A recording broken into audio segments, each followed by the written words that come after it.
আল্লাহর নবীর বরকতে কুরবানির গোশতকে আল্লাহ হালাল করে দিয়েছেন। যদি আগের যুগের মতো এখনো কুরবানির গোশত খাওয়ার বিধান না থাকতো, তাহলে সমাজের মধ্যে কেউ কুরবানি করতো না।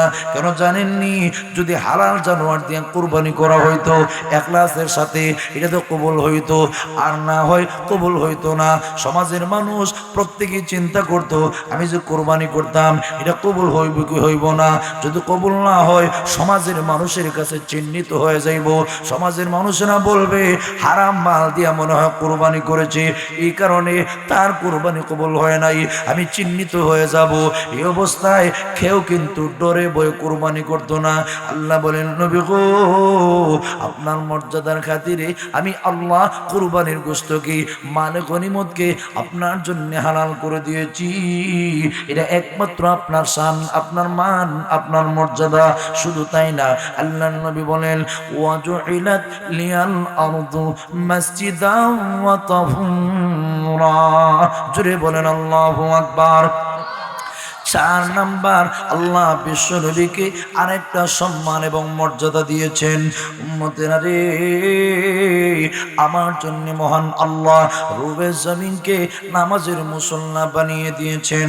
আদম নবী থেকে নিয়ে ঈসা নবী পর্যন্ত কোন পয়গম্বরের জন্য তামাম পৃথিবী নামাজের স্থান ছিল না। একমাত্র আমার জন্য আমার আল্লাহ রুবে জমিনকে নামাজের স্থান বানিয়ে দিয়েছেন। অন্যান্য নবীর জন্য নির্দিষ্ট জায়গায় নামাজ পড়ার বিধান ছিল। আল্লাহর নবী বলেন, সাহাবীরা রে, ওয়াজুইলাত লিয়াল আরদু মাসজিদাও ওয়া তাহুরা। আমার জন্য মসজিদকে, তামাম পৃথিবীকে আল্লাহ মসজিদ বানিয়ে দিয়েছেন, নামাজের মুসল্লা। শুধু তাই না, ওয়া তাহুরা আয়া মুতাহিরা, জমিনকে আল্লাহ পবিত্রকারী বানিয়ে দিয়েছেন। উম্মত রে, নামাজ পড়ার টাইম হয়ে গেছে, পানি নাই। আল্লাহর নবী বলেন, আল্লাহ আমার জন্য এমন একটা বৈশিষ্ট্য দিয়েছেন, তায়াম্মুম করে যদি তুমি নামাজে দাঁড়িয়ে যাও, আল্লাহ রাব্বুল আলামিন তোমার নামাজকে কবুল করে নেবেন। তামাম পৃথিবীর মাটিকে আল্লাহ বিশ্ব নবীর খাতিরে, বিশ্ব নবীর ইজ্জতের খাতিরে আমার আল্লাহ নামাজের মুসল্লা বানিয়ে দিয়েছেন। রুবে জমিনকে তায়াম্মুম করার জন্য পবিত্রকারী মাটি বানিয়ে দিয়েছেন। এটা আমার নবীর শান, আমার নবীর মান, ঠিক কিনা? 5 নম্বর মর্যাদা হইল, আল্লাহ নবী বলেন, আমাকে 5 নম্বর আরেকটা মর্যাদা দেওয়া হয়েছে। ওয়া উরসিলতু ইলাল খালকি কাফা। ও আমার সাহাবীরা, আমি বিশ্ব নবীকে তামাম পৃথিবীর মানুষের জন্য রাহমাতুল লিল আলামিন বানিয়ে প্রেরণ করা হয়েছে। সাহাবীরা রে, আমি কিন্তু আঞ্চলিক নবী নই। আদম নবী থেকে নিয়ে ঈসা নবী পর্যন্ত আল্লাহ কোন পয়গম্বরকে বিশ্ব নবী বানায় প্রেরণ করেন নাই। সকলেই ছিলেন আঞ্চলিক নবী। বিশ্ব নবী কেউ না। আল্লাহর নবী বলেন, আমি শুধু মানবের নবী না, আমি শুধু জিন্নাতের নবী না।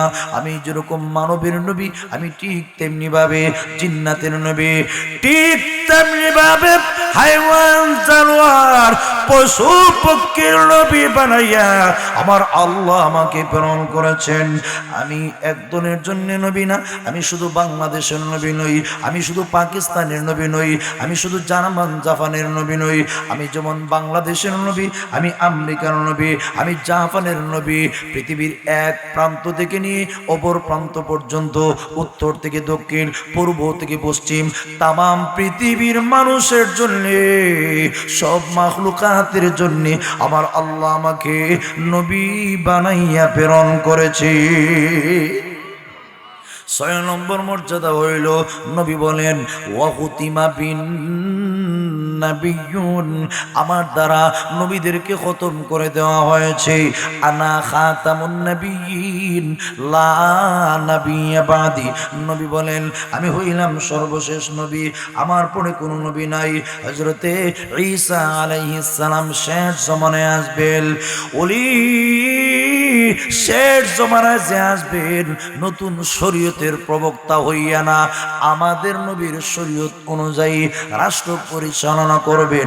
বাবু নুজুলি ঈসা আলাইহিস সালাম অধ্যায়ে মিশকাত শরীফের দ্বিতীয় খণ্ডে এই অধ্যায়ের পার্শ্বদিকে উল্লেখ করা হয়েছে, আল্লাহর নবী ঈসা বয়স যখন ওনার বয়স 33 বছর, আল্লাহ ওনাকে আসমানে উঠায় নিয়ে গেছেন। বেঈমান কাফেররা যখন আল্লাহর নবীকে হত্যা করার জন্য ষড়যন্ত্র করলো, গড় যখন ঘেরাও করলো, আল্লাহ জিবরাইলের মাধ্যমে গড়ের ছাদ ছিদ্র করাইয়া আল্লাহ আকাশে উঠে নিয়ে গেছেন। আল্লাহর নবী শেষ জমানায় এই দুনিয়াতে আবারও আগমন করবেন। আসার পরে আল্লাহ তামাম পৃথিবী যখন দাজ্জাল বাহিনী ছড়িয়ে পড়বে, ঈসার মাধ্যমে সমস্ত দাজ্জাল, আল্লাহু আকবার, যে দাজ্জালের গায়ে লাগবে, লাগতে দেরি হবে, মরতে দেরি হবে না। পাহাড় ডাক দিয়ে বলবে, ইয়া ঈসা খালফি দাজ্জালুন, আল্লাহর নবী গো আমার পিছনে দাজ্জাল, ফাকতুলহু, আপনি তাকে হত্যা করুন। পাহাড় ডাক দিয়ে বলবে, ও নবী ঈসা আমার পিছনে দাজ্জাল, আপনি তাকে হত্যা করুন। আল্লাহু আকবার। গাছ পাহাড় সব কিছু ডাক দিয়ে বলবে, আমার পিছনে দাজ্জাল লুকায়িত আছে, আপনি হত্যা করুন। আল্লাহর নবী তামাম পৃথিবীর দাজ্জাল বাহিনীকে খতম করে উনি 7 বছর পর্যন্ত ইসলামী রাষ্ট্র কায়েম করবেন। অবস্থা এমন হবে, জিজিয়া তিনি উঠে দিবেন, ট্যাক্স বলতে কিছুই থাকবে না, স্বর্ণ বেবে সুরমা নদীতে গিয়া পড়বে, যাকাত গ্রহণ করার মতো কেউ থাকবে না। এক পর্যায়ে ওনার বয়স যখন 40 বছর পূর্ণ হবে, হাজরিনে কেরাম, পৃথিবীতে শুধু শান্তি আর শান্তি, অশান্তি বলতে কিছুই থাকবে না। উনি বিয়ে করবেন, শাদী করবেন। 40 বছর যখন পূর্ণ হবে, আল্লাহ তবে হাকিকি মুদ দিয়া আল্লাহ ওনাকে উঠে আনিবেন। এরপরে আল্লাহ পৃথিবী নষ্ট করে দিবেন, ধ্বংস করে দিবেন। এই যে ঈসা এই দরাতে আসবেন নবী হইয়া না, বরং আমার নবীর শরীয়ত অনুযায়ী রাষ্ট্র পরিচালনা করবেন।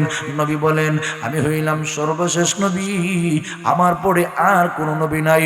এই সম্মান, এই মর্যাদা মহান আল্লাহ একমাত্র আমাকে দিয়েছেন, আর কোন নবী রাসূলকে দেন নাই, ঠিক কিনা?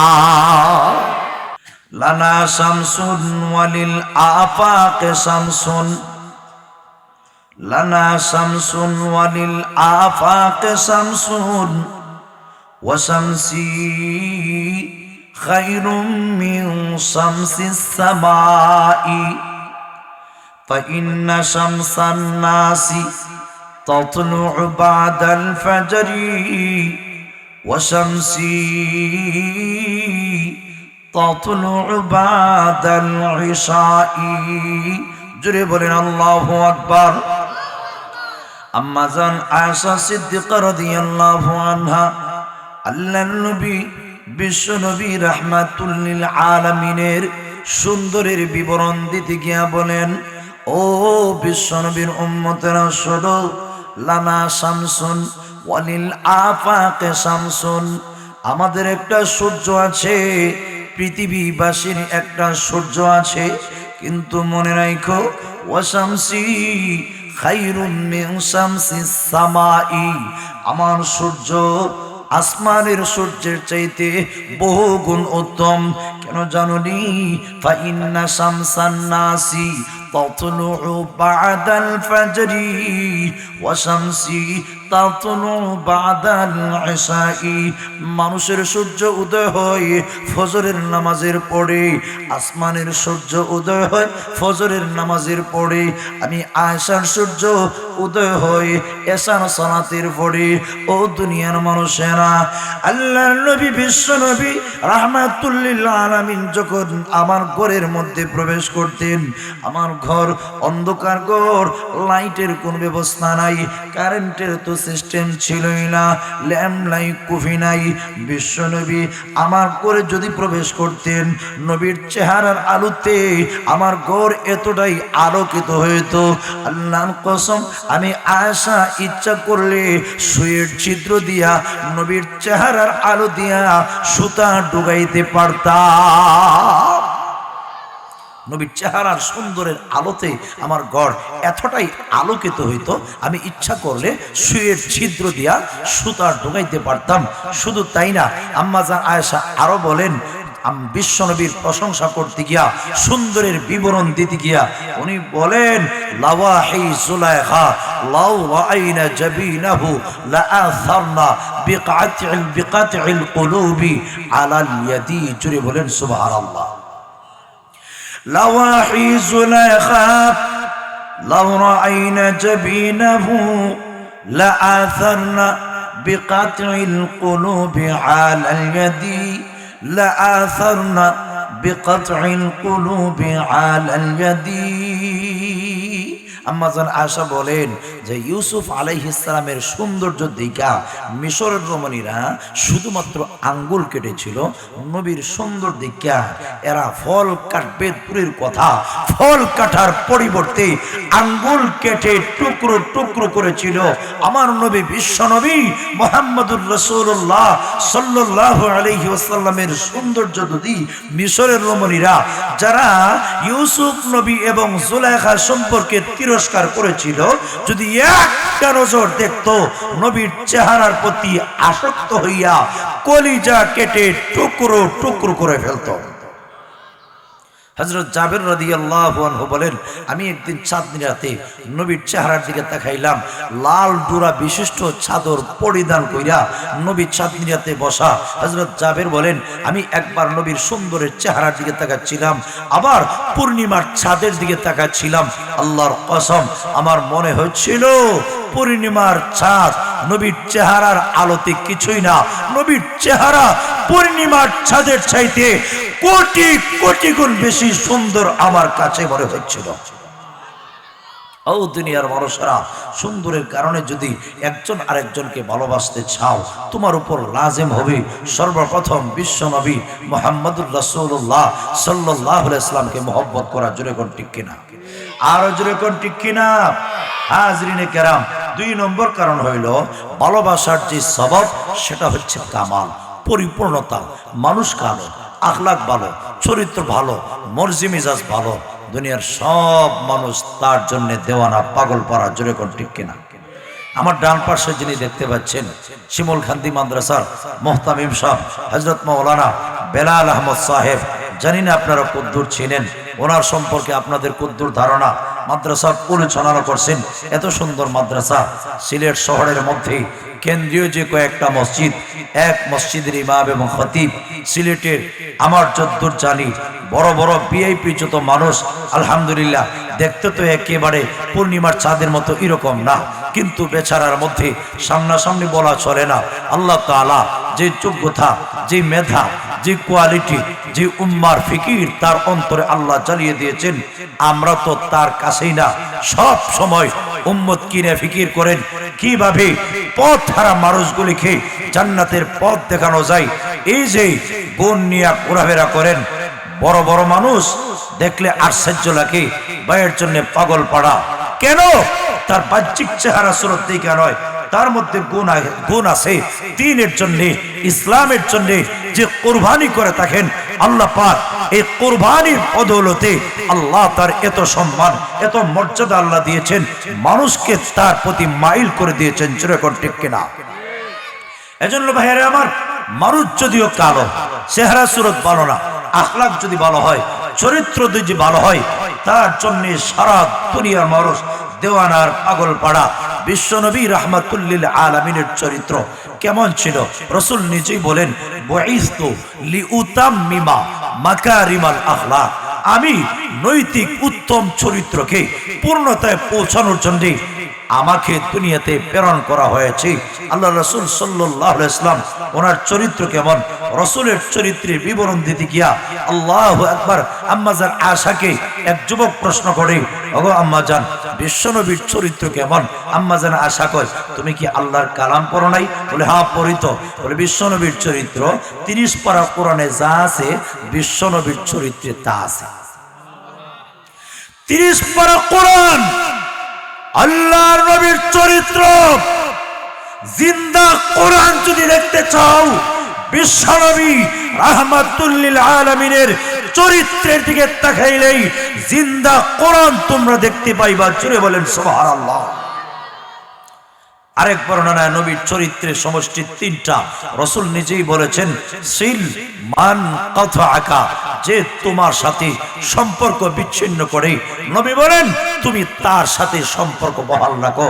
তোমার সাথে দূরে থাকতে চায়, নবী বলেন তুমি দূরে যেতে দিও না, সম্পর্ক অটুট অব্যাহত বহাল রাখো। ওয়ারফু আম্মান যালামাকা, যে তোমার উপরে জুলুম নির্যাতন করে তুমি তাকে মাফ করে দাও। ওয়া আহসিন ইলা মান আসা ইলাইকা, যে তোমার সাথে অভদ্র অসৌজন্যমূলক আচরণ করে, নবী বলেন তুমি তার সাথে সৌজন্য ভদ্র ভালো আচরণ করো। এই তিনটা গুণ নবীর চরিত্র। ও ভাই, এই তিনটা গুণ যদি আপনি আমি আমাদের জীবনে গ্রহণ করতে পারি, তার জন্য আল্লাহর ওলি হওয়া একেবারে সহজ। যেরকম ঠিক কিনা? আর যেরকম ঠিক কিনা? নবীর চরিত্র, নবীর কামাল, নবীর মর্যাদা, নবীর ফজিলত, আল্লাহ নবীকে কেমন মর্যাদা দিয়েছেন। মুসলিম শরীফের হাদিস, তিরমিজি শরীফের হাদিস এবং মুসলিম শরীফের কয়েক জায়গায় আছে। হযরত আবু হুরায়রা থেকে বর্ণিত হাদিস, নবী বলেন সব নবীর উপরে আল্লাহ আমাকে মর্যাদা দিয়েছেন। ফুদ্দিলতু আলাল আমবিয়াই বিসিত্তিন, সব নবীর উপরে 6টা বিষয়ে আমাকে সম্মান এবং মর্যাদা দেওয়া হয়েছে। ভাই, আর যদি আপনার ক্ষমতা কিন্তু থাকে, এই অপারেটর ভাই একটু দিয়া দেন যদি আর কিছু থাকে। লক্ষ্য করে তাকায় দেখুন, দূরে আসলে সাউন্ড পাচ্ছি না। লক্ষ্য করে তাকায় দেখুন, হাজরিনে কেরাম, একদম কাছে গিয়া কথা বলতে হয়। তো ভাইরা আমার, লক্ষ্য করে তাকায় দেখুন, আল্লাহ রাসূল সাল্লাল্লাহু আলাইহি ওয়াসাল্লাম বলেন সব নবীর উপরে আমাকে 6টা বিষয়ে আল্লাহ আলাদা সম্মান এবং মর্যাদার মালিক বানিয়েছেন। ফুদ্দিলতু আলাল আমবিয়াই বিসিত্তিন, সব নবীর উপরে 6টা বিষয় আমাকে আলাদা সম্মান এবং মর্যাদা দেওয়া হয়েছে। যে 6টা বিষয় আল্লাহ আদম নবী থেকে নিয়ে ঈসা নবী পর্যন্ত আর কোন নবী এবং রাসূলকে আল্লাহর পক্ষ থেকে এই সম্মান, এই পজিশন, এই মর্যাদা দেওয়া হয় নাই। নাম্বার 1, নবী বলেন আমাকে জাওয়ামি কালিম দেওয়া হয়েছে। উতিতু জাওয়ামি আল কালিম, আমাকে জাওয়ামি কালিম দেওয়া হয়েছে। জাওয়ামি কালিমের ব্যাখ্যায় মুহাদ্দিসিন কেরাম উল্লেখ করেছেন, নবীর শব্দ কম, নবীর শব্দ কম, নবীর বাহ্যিক আলফাজ কম, তার মফহুম, তার মতলব, তার ভাবার্থ সুদূর প্রসারী। আরবি ভাষা বিশ্বনবীকে আল্লাহ দিয়েছেন যে ভাষার শব্দ কম, তার ব্যাখ্যা, তার বিশ্লেষণ সুদূর প্রসারী। এমন যোগ্যতা আল্লাহ আর কোন নবী এবং রাসূলকে দেন নাই। এটা নবীর শান, নবীর মর্যাদা। নাম্বার 2, নবী বলেন ওয়ানুসিরতু বির-রুবি মাসিরাতা শাহরিন, নবী বলেন 1 মাসের দূরত্ব পর্যন্ত, স্কয়ার 1 মাস, চতুর্দিক দিয়ে নবী বলেন আমার নাম শুনলেই যত বড় সুপার পাওয়ারের মালিক হোক না কেন, নবীর নাম শুনলেই গায়ের মধ্যে কম্পন শুরু হয়ে যেত। চতুর্দিক দিয়ে স্কয়ার, যত বড় ক্ষমতাধর হোক না কেন, আল্লাহর নবীর নাম শোনার সাথে সাথেই গায়ের মধ্যে অটো কম্পন শুরু হয়ে যাইত। এজন্য আমাদের নবীর আগে বহু নবীকে তাদের উম্মতেরা হত্যা করেছে। আমাদের নবীকে হত্যা করবে দূরের কথা, যত বড় ক্ষমতাধর হোক, বিশ্ব নবীর নাম শুনলেই আল্লাহর পক্ষ থেকে তার অন্তরে ভয়, ভীতি আল্লাহ সঞ্চার সৃষ্টি করে দিতেন। যার কারণে নবীর চেহারার দিকে তাকাইয়া চোখ রাঙ্গাইয়া কথা বলার মতো সাহস কারো ছিল না। সুবহানাল্লাহ। শুধু তাই না, আল্লাহ রাসূল বলেন ওয়া উহিল্লাত লিয়াল গানাইম, জুড়ে বলেন আল্লাহু আকবার। লা সাবিরা, আদম নবী থেকে নিয়ে ঈসা নবী পর্যন্ত কোন নবীর জন্য মহান আল্লাহ মালে গনিমতকে হালাল করে দেন নাই। কুরবানির গোশতকে আল্লাহ কোন পয়গম্বরের জন্য হালাল করে দেন নাই। নবী বলেন ওয়া উহিল্লাত লিয়াল গানাইম, আমি বিশ্ব নবীর জন্য মালে গনিমতকে হালাল করে দেওয়া হয়েছে, আমি বিশ্ব নবীর জন্য কুরবানির গোশতকে হালাল করে দেওয়া হয়েছে। আদম নবী থেকে নিয়ে ঈসা নবী পর্যন্ত কোন পয়গম্বরের জন্য মালে গনিমত হালাল ছিল না, কুরবানির গোশত হালাল ছিল না। মালে গনিমত কাফিরদের সাথে লড়াই করে যে মাল অর্জিত হয় ওই মালকে মালে গনিমত বলা হয়। কুরবানির গোশত তো ভালো করে চিনেন। তাহলে প্রশ্ন হইল, হুজুর গো, আর কোন নবীর জন্য যেহেতু হালাল ছিল না এই কুরবানির গোশত, আর এই যে মালে গনিমত এটা তারা কি করতো? হাজরিনে কেরাম, আগের যুগে ঈসা নবী পর্যন্ত আদম নবী থেকে নিয়ে যুদ্ধ করার পরে যে মাল অর্জন হইতো এটা ব্যবহার করার অনুমতি ছিল না, বরং যুদ্ধের পরে যে মাল অর্জিত হইতো ওই মাল খোলা মাটির মধ্যে রেখে দিতেন। এই যুদ্ধ যদি কবুল হইতো আকাশ থেকে আগুন আইসা জ্বালিয়ে পুড়িয়ে সারকার করে দিত। যুদ্ধ যদি কবুল না হইতো এই অবস্থায় পড়ে থাকতো। ঠিক তেমনি ভাবে কুরবানির জানোয়ারের গোশত কারোর জন্য খাওয়া হালাল ছিল না। কুরবানি করে খোলা মাটির মধ্যে রেখে দেওয়া হইতো। যদি কবুল হইতো আগুন এসে ভস্ম করে জ্বালিয়ে দিত। আর কবুল না হইলে এই অবস্থায় পড়ে থাকতো। আল্লাহর নবী বলেন, সাহাবীরা রে, আল্লাহ আমার মর্যাদার খাতিরে, আমার সম্মানের খাতিরে, আমার হুরমতের খাতিরে আল্লাহ আমার জন্য মালে গনিমতকে হালাল করে দিয়েছেন। শুধু তাই নয়, আল্লাহর নবীর বরকতে কুরবানির গোশতকে আল্লাহ হালাল করে দিয়েছেন। যদি আগের যুগের মতো এখনো কুরবানির গোশত খাওয়ার বিধান না থাকতো তাহলে সমাজের মধ্যে কেউ কুরবানি করতো না। কেন জানেননি? যদি হালাল জানোয়ার দিয়ে কুরবানি করা হইতো ইখলাসের সাথে এটা তো কবুল হইতো, আর না হয় কবুল হইতো না।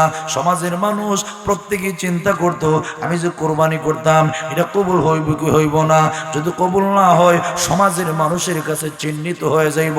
সমাজের মানুষেরা বলবে হারাম মাল দিয়া মনে হয় কুরবানি করেছে, এই কারণে তার কুরবানি কবুল হয় নাই, আমি চিহ্নিত হয়ে যাব। এই অবস্থায় কেউ কিন্তু ডরে ভয়ে কুরবানি করতো না। আল্লাহ বলেন, নবী গো, আপনার মর্যাদার খাতিরে আমি আল্লাহ কুরবানির গোশতকে মালে গনিমতকে আপনার জন্য হালাল করে দিয়েছি। এটা একমাত্র আপনার শান, আপনার মান, আপনার মর্যাদা। শুধু তাই না, আল্লাহর নবী বলেন, ওয়াজুইলাত লিয়াল আরদু মাসজিদান ওয়া তাহুরা। জোরে বলেন আল্লাহু আকবার।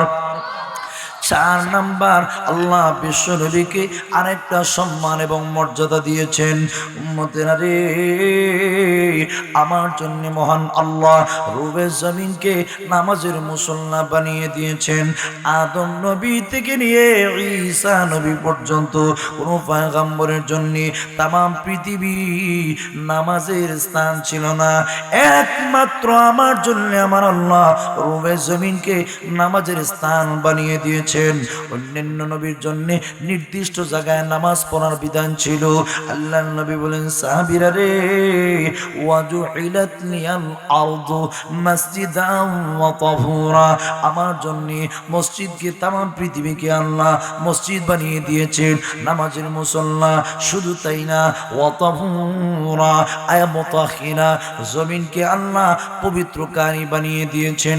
উম্মত রে, নামাজ পড়ার টাইম হয়ে গেছে, পানি নাই। আল্লাহর নবী বলেন, আল্লাহ আমার জন্য এমন একটা বৈশিষ্ট্য দিয়েছেন, তেমন করে যদি তুমি নামাজে দাঁড়িয়ে যাও আল্লাহ রাব্বুল আলামিন তোমার নামাজকে কবুল করে নেবেন।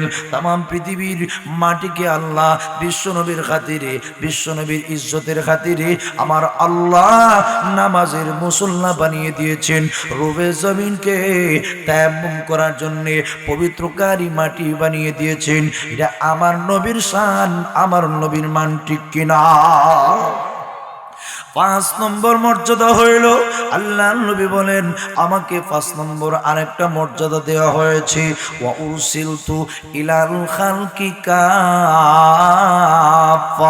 ও আমার সাহাবীরা, আমি বিশ্ব নবীকে তামাম পৃথিবীর মানুষের জন্য রাহমাতুল লিল আলামিন বানিয়ে প্রেরণ করা হয়েছে। সাহাবীরা রে, আমি কিন্তু আঞ্চলিক নবী নই।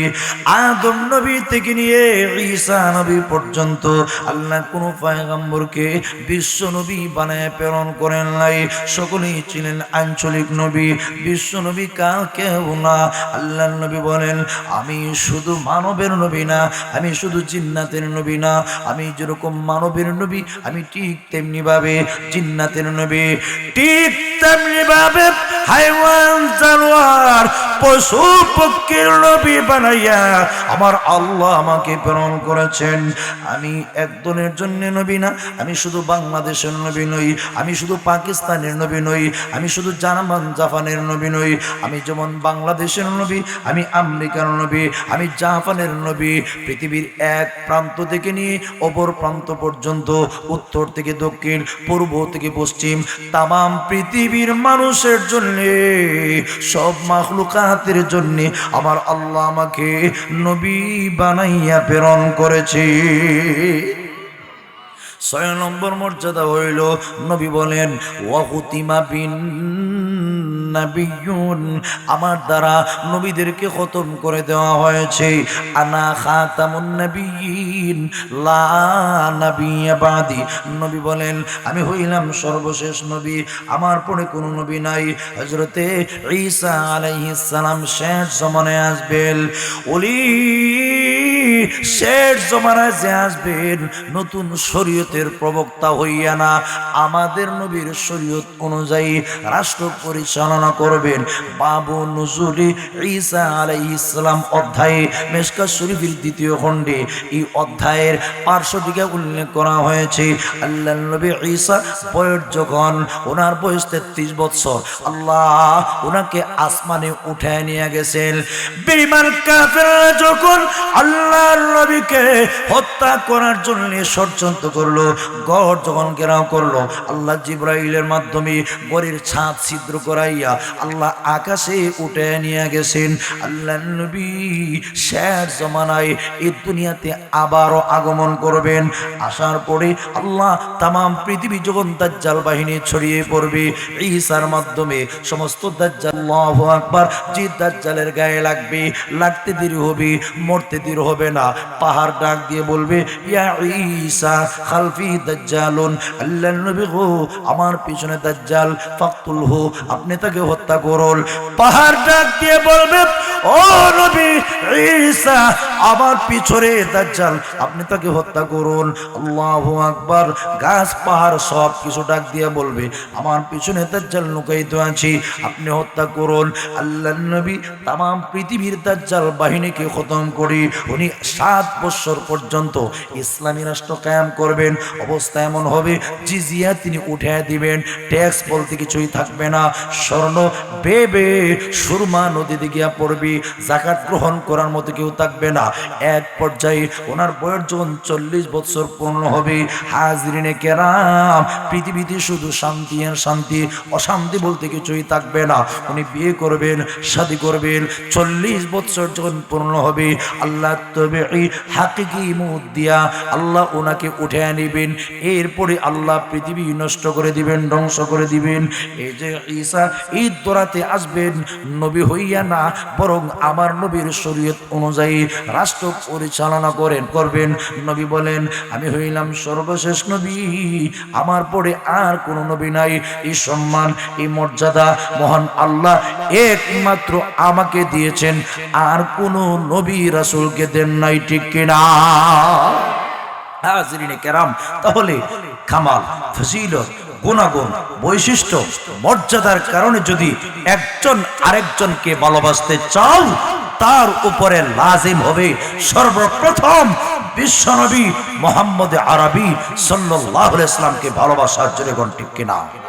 নাম্বার 3, করাবত, আত্মীয়তার বন্ধন। মানুষের মধ্যে যদি আত্মীয়তার বন্ধন থাকে, একজন আরেকজনকে ভালোবাসে, মা তার মেয়েকে ভালোবাসে, বাপ তার ছেলেকে ভালোবাসে। আল্লাহ বলেন, ও দুনিয়ার মানুষেরা, যদি আত্মীয়তার বন্ধনের কারণে একজন আরেকজনকে ভালোবেসে থাকো, সর্বপ্রথম তোমার উপর ওয়াজিব হবে বিশ্ব নবীকে ভালোবাসা। কেন? আন-নাবিয়্যু আওলা বিল মুমিনিনা মিন আনফুসিহিম, নবী একজন মুমিনের কাছে তার প্রাণের চাইতে বেশি নিকটে, একদম কাছাকাছি। কেন জানেন? আমার প্রাণ বলে গোনা করতে, আমার প্রাণ গোনা খড়াইয়া আমাকে জাহান্নাম পর্যন্ত পৌঁছায় দেয়। নবী বলেন গোনা করিস না, গোনা করলে জাহান্নামের আগুনে যাবে। বলুন তো দেখি, আমার মন আমার প্রাণ আমাকে গোনা করাইয়া জাহান্নামে নিয়ে যায়, আর আমার নবী গুনাহ থেকে বাঁচাইয়া টেনে টেনে ধরে ধরে জাহান্নামের পথ থেকে বের করে জান্নাতের পথ দেখায়। বলুন তো দেখি, নবী আমার কাছের না দূরে? সুতরাং কেউ যদি বিশ্ব নবীকে ভালোবাসতে চাও, তাহলে কারাবাতের গুণের কারণে তার উপর সর্বপ্রথম এই গুণের কারণেই ভালোবাসা তার উপর আজিম হয়ে যাবে। নাম্বার 4, ইহসান। মানুষের প্রতি দয়া করলে, একজন আরেকজনের প্রতি ইহসান করলে, একজন আরেকজনের প্রতি খেয়াল করলে মানুষ দেওয়ানা। কারণ আল ইনসানু আব্দুল ইহসান, মানুষ ইহসানের গোলাম। আপনি কাউকে 10 টাকা দিয়েছেন, সে আপনার কথা শুনবে। আপনি কাউকে 20 টাকা দিয়েছেন, আপনি বললে কথা শুনবে, কারণ মানুষ ইহসানের গোলাম। আমার নবী আমাদের উপর কি ইহসান করেছেন, কি অনুগ্রহ করেছেন। আল্লাহ বলেন কুনতুম আলা শাফা হুফরাতিন মিনান নার ফাআনকাযাকুম মিনহা। ও দুনিয়ার মানুষেরা, তোমরা জাহান্নামের একদম ধার প্রান্তরে ছিলে, একটু গৈর মারলেই তোমরা জাহান্নামে পড়ে যাইতা। ফাআনকাযাকুম মিনহা, নবী তোমাদেরকে টেনে টেনে ধরে ধরে তার থেকে বাঁচিয়েছেন। সুতরাং নবীর ইহসান, নবীর দয়া, নবীর অনুগ্রহ, আল্লাহু আকবার, উম্মতের উপর যে পরিমাণ পৃথিবীর আর কারো দয়া, ইহসান, অনুগ্রহ এই পরিমাণ নাই। নবীর দয়া, নবীর ভালোবাসা, নবীর ইহসান, নবীর অনুগ্রহ উম্মতের উপরে যেই পরিমাণ, জোরে বলেন ঠিক কিনা? আর জোরে কোন ঠিক কিনা? ও দুনিয়ার মানুষেরা, ইহসানের কারণে যদি একজন আরেকজনকে ভালোবাসতে চাও, তার উপরে লাজিম হবে সর্বপ্রথম বিশ্বনবী মুহাম্মদুর রাসূলুল্লাহ সাল্লাল্লাহু আলাইহি ওয়াসাল্লামকে ভালোবাসা। জোরে কোন ঠিক কিনা? তাহলে আমরা বুঝতে পারলাম নবীকে আমরা ভালোবাসবো 4 গুণের কারণে। যেহেতু 4টা গুণ আল্লাহ নবীর মধ্যে পুরোপুরি বিদ্যমান। এবার প্রশ্ন হইল, নবীকে ভালোবাসবো, মানলাম ভালোবাসবো, কি পরিমাণ ভালোবাসবো, কদ্দুর ভালোবাসবো, কি পরিমাণ ভালোবাসলে প্রমাণ হবে আমি আল্লাহর নবীকে ভালোবেসেছি, আমি আশিকে রাসূল, তার পরিমাণ কদ্দুর, মাপকাঠি কি? তার মাপকাঠি নবীজি মুসলিম শরীফের হাদিসে, বুখারীর হাদিসে আল্লাহর নবী বিবরণ দিয়েছেন। নবী বলেন আমাকে ভালোবাসার মাপকাঠি হচ্ছে, নবী বলেন লা ইউমিনু আহাদুকুম হাত্তা আকুনা আহাব্বা ইলাইহি মিন ওয়ালিদিহি ওয়া ওয়ালাদিহি ওয়ান নাসি আজমাইন। তোমাদের কেউ ততক্ষণ পর্যন্ত কামিল মুমিন হতে পারবে না যতক্ষণ পর্যন্ত না আমি নবী তার কাছে প্রিয় হব, তার কাছে প্রিয় হব, তার কাছে আপনজন হব। মিন ওয়ালিদিহি, তার মা বাবা থেকে, ওয়ালাদিহি, তার সন্তান সন্ততি থেকে, ওয়ান নাসি আজমাইন, সব মানুষ থেকে। তাহলে রসুলকে ভালোবাসার মাপকাঠি হচ্ছে আমার ছেলে, আমার মেয়ে, আমার মা, আমার বাপ, সারা পৃথিবীর সব মানুষের চাইতে আমার অন্তরে যদি এই পরিমাণ মহব্বত আসে, নবীকে আমি সব কিছুর চাইতে ভালোবাসি, তবেই প্রমাণ হবে আপনি আশিকে রাসূল। জোরে কোন ঠিক কিনা? আর জোরে কোন ঠিক কিনা? হযরত ওমর বলেন ইয়া রাসূলুল্লাহ, আপনি আমার কাছে আমার ছেলে, আমার মেয়ে, পরিবার পরিজন, ধনসম্পত্তি সব কিছু চাইতে প্রিয়, ইল্লা নাফসি, তবে আমার প্রাণের চাইতে না। নবী বলেন ওমর, তুমি এখনো কামিল ইমানদার হতে পারো নাই। সুবহানাল্লাহ বলতেন না? সাহাবায়ে কেরাম এরার সিনার মধ্যে যা ছিল মুখেও তা ছিল। আমাদের অবস্থা হচ্ছে মুখ দিয়ে দাবি করি আশিকে রাসূল, কিন্তু বাস্তবে নবীর কথা মানতে রাজি না। জোরে কোন ঠিক কিনা? আর জোরে কোন ঠিক কিনা? মুখ দিয়ে দাবি করলে আশিকে রাসূল হওয়া যায় না।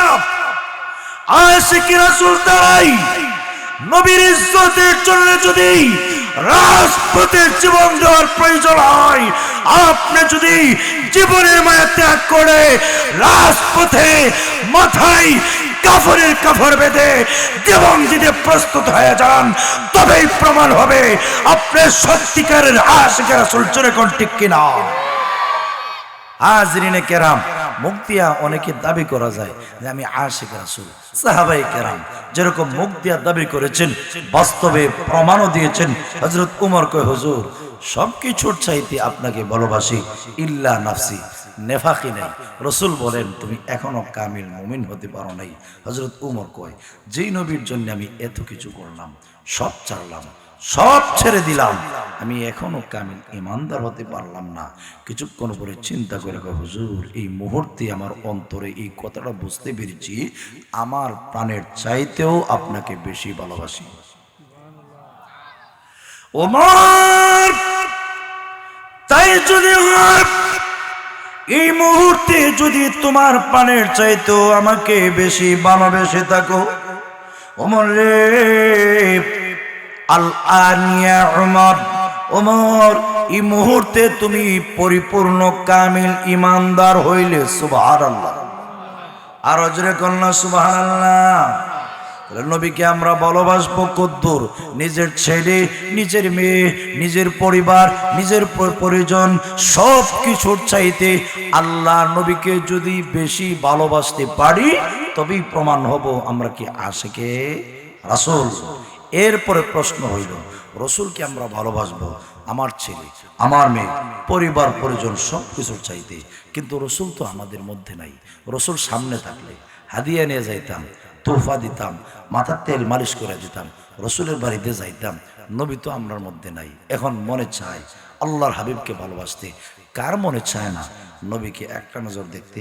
আমরা তো গজল গাই, নবী গো স্বপ্নে যুগে হইল একবার সামনে দেখা দিও, গজল গায় না নি? হাজিরিনে কেরাম, রসুল বলেন মান রাআনি ফিল মানাম ফাকাদ রাআনি হাক্কা ফাইন্নাহু লা ইয়াতামাসসালু বি আশ-শাইতান। কেন? যে আমাকে স্বপ্নে দেখলো, রসুল বলেন বাস্তবেই সে আমাকে দেখলো, কারণ মিস্টার ইবলিস আমি নবীর সুরত ধারণ করতে পারে না। হাজিরিনে কেরাম, লক্ষ্য করে তাকায় দেখুন আল্লাহর হাবিব মুহাম্মদুর রাসূলুল্লাহ সাল্লাল্লাহু আলাইহি ওয়াসাল্লাম, উনি তো আমাদের সামনে নাই, আমাদের মধ্যে নাই। ভালোবাসতে মন চায়, হাদিয়া দিতে মন চায়, রসুলকে মহব্বত করতে মন চায়। এখন ভালোবাসার পদ্ধতি কি? কেমনে রসুলকে ভালোবাসলে প্রমাণ হবে সত্যি আল্লাহর হাবিবকে ভালোবাসি? রসুল আজ থেকে প্রায় ১৫০০ বছর আগে তার সমাধান দিয়ে গেছেন যে একদল আশিক রাসূল পাগল পারা আসবে, আমাকে একটা নজর দেখার জন্য এরা পাগল পারা হয়ে যাবে, আমাকে ভালোবাসার জন্য পথ খুঁজবে। তাই আল্লাহর হাবিব আজ থেকে ১৫০০ বছর আগে বলে গিয়েছেন যে আমাকে কেউ না দেখলেও মান আহাব্বা সুন্নতি ফাকাদ আহাব্বানি, যে আমার সুন্নতকে মহব্বত করলো, ভালোবাসলো, নবী বলেন ফাকাদ আহাব্বানি, সে নিশ্চয়ই আমি নবীকে ভালোবাসলো। সুবহানাল্লাহ।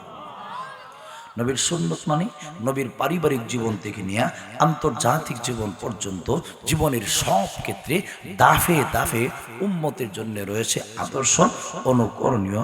নবী একেবারে ফ্যামিলির থেকে নিয়ে রসুল কিভাবে স্ত্রীদের সাথে সংসার করেছেন, আল্লাহু আকবার।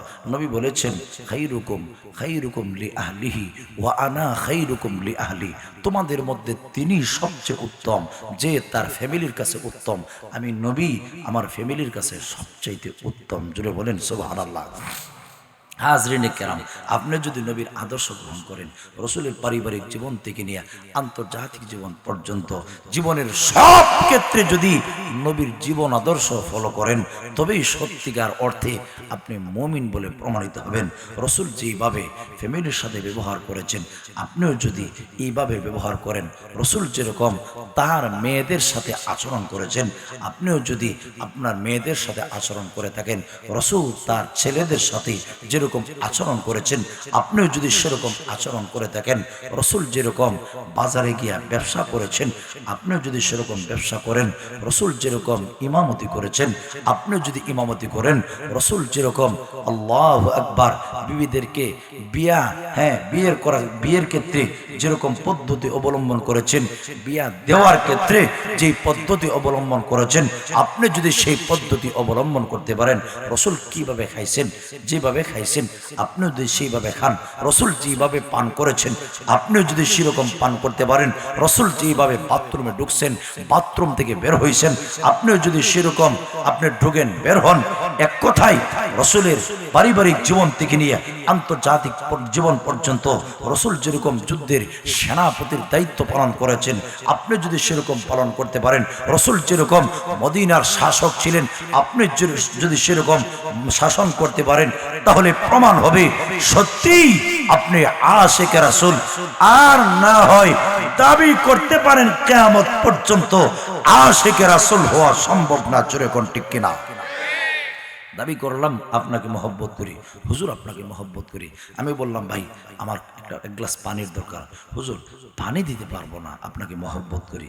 ভাই আমি খাবার খাই নাই, খাবারের দরকার, হুজুর খাবার দিতে পারবো না, কিন্তু আপনারে মহব্বত করি। ভাই নামাজ পড়বো, একটু মুসল্লার দরকার, হুজুর আপনাকে মহব্বত করি, কিন্তু নামাজের মুসল্লা দিতে পারবো না। ভাই আমি একটু রেস্ট করব, সফর করে আসছি ক্লান্ত, একটু ব্যবস্থা করে দেন। হুজুর না, রেস্টের সুযোগ দিতে পারি না, কিন্তু আপনাকে মহব্বত করি।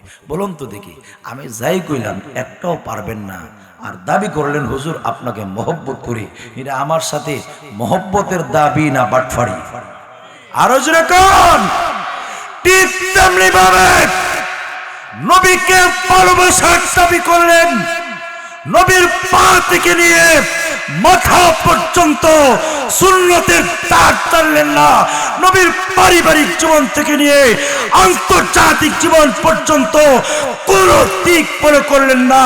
দাবি করলেন আশিকে রাসূল, রাসূলের সাথে বাটফারি ছাড়া কিছুই না। জোরে কোন ঠিক কিনা?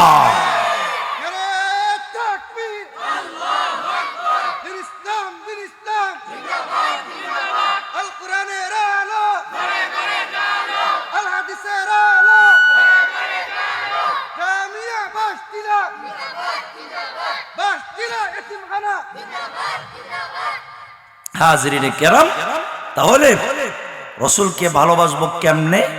রসুলকে ভালোবাসার পদ্ধতি, রসুলের সুন্নত কি?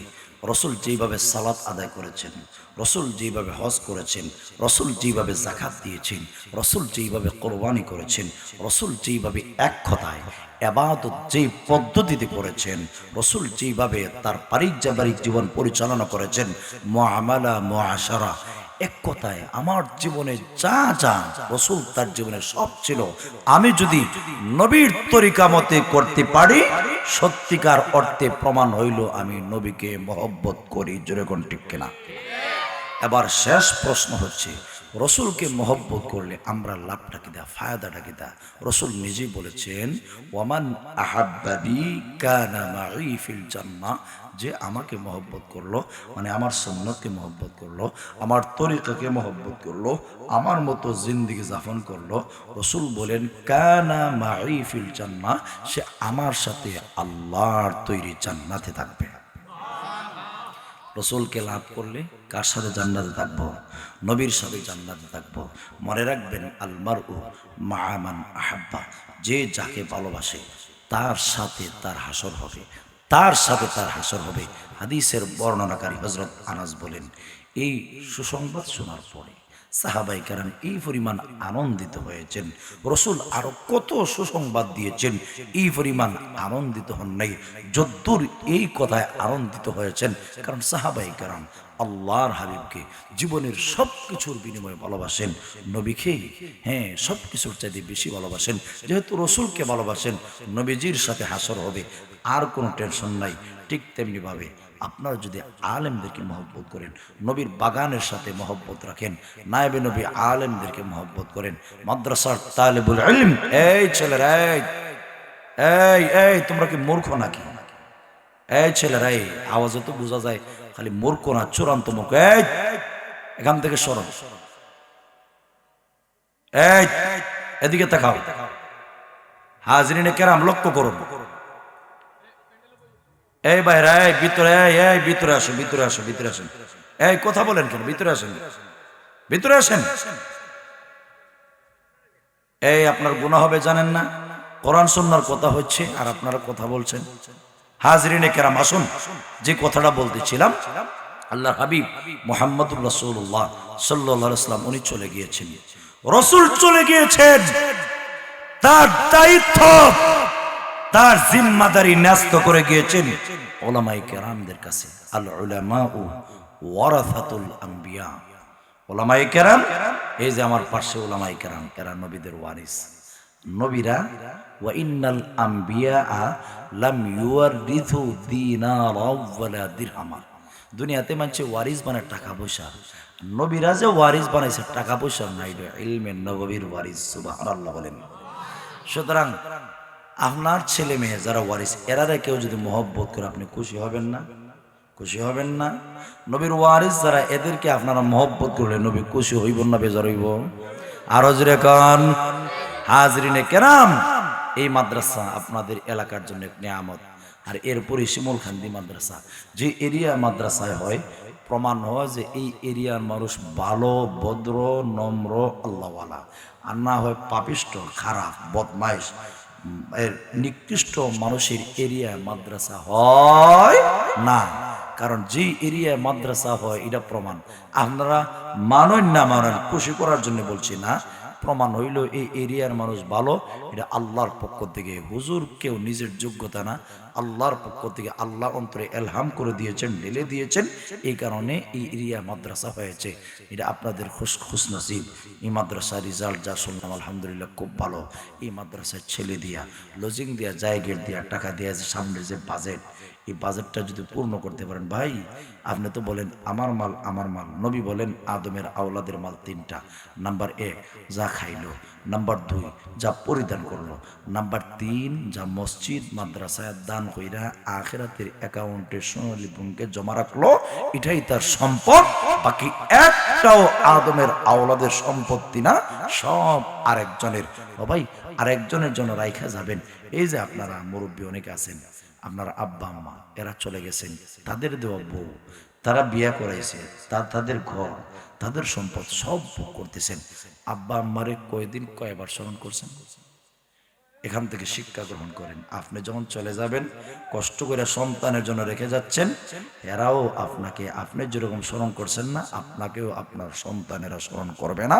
এই কারণে বুদ্ধিমান তিনি যে দুনিয়াতে তাইকা, নিজে তাইকা, নিজের সামানা, নিজের আসবাব পরকালের জন্য নিজের সম্পত্তি থেকে যে জমা করে যায়, নবী বলেন তিনি প্রকৃত বুদ্ধিমান।